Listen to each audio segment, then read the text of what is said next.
اعوذ باللہ من الشیطان الرجیم بسم اللہ الرحمن الرحیم رب اشرح لی صدری ویسر لی امری واحلل عقدۃ من لسانی یفقہوا قولی واجعل لی وزیرا من اہلی آمین یا رب العالمین۔ آج ہم سورہ فاتحہ سے قرآن پاک کی ابتدا کر رہے ہیں۔ یہ قرآن پاک کی پہلی سورہ مبارکہ ہے، لیکن نزولی اعتبار سے 5ویں نمبر پر ہے۔ یہ مکی سورہ مبارکہ ہے، اس میں 7 آیات اور 1 رکوع شامل ہے۔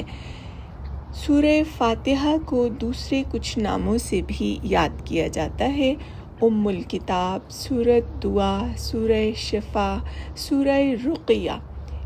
اس لیے سورہ رقیہ کہا جاتا ہے کیونکہ یہ 7 آیات بار بار دہرائی جانے والی ہیں۔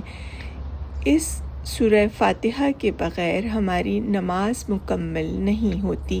یہ پہلی مکمل نازل ہونے والی سورہ مبارکہ ہے۔ آئیے شروع کرتے ہیں۔ اللہ کے نام سے جو بے انتہا مہربان اور رحم فرمانے والا ہے۔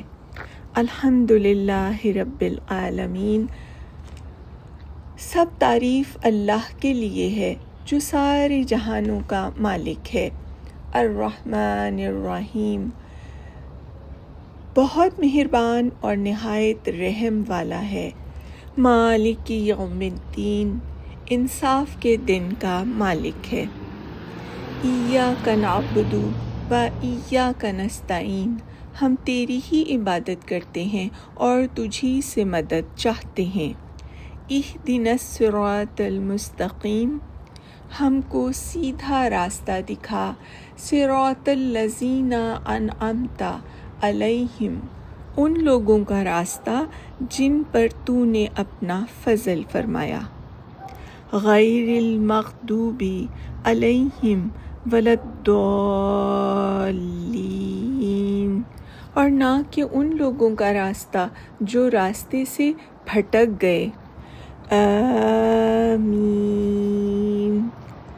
سورہ فاتحہ اللہ نے بندوں کو سکھائی ہے تاکہ وہ اپنی طرف سے اس کو ایک عرض داشت کی صورت میں اپنے رب کے حضور پیش کریں۔ رب کا لفظ عربی زبان میں 3 معنوں میں بولا جاتا ہے: مالک اور آقا، پالنے اور پرورش کرنے والا، خبر گیری اور نگہبانی کرنے والا، فرمانروا اور حاکم، مدبر، منتظم۔ اللہ تعالیٰ ان سب معنوں میں کائنات کا رب ہے۔ عبادت کا لفظ بھی عربی زبان میں 3 معنوں میں استعمال ہوتا ہے: پوجا اور پرستش، اطاعت اور فرمانبرداری، بندگی اور غلامی۔ سورہ فاتحہ ایک دعا ہے۔ بندے کی اس دعا کا جواب یہ پورا قرآن ہے۔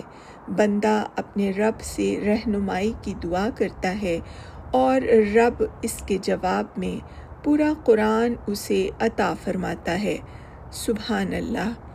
صدق اللہ العظیم۔ وآخر دعوانا ان الحمد للہ رب العالمین وسلام علی المرسلین۔ چینل کو سبسکرائب کیجیے، ویڈیو کو لائک اور شیئر ضرور کیجیے گا تاکہ دوسرے لوگ بھی اس خوبصورت کلام سے مستفید ہو سکیں۔ جزاک اللہ من خیر۔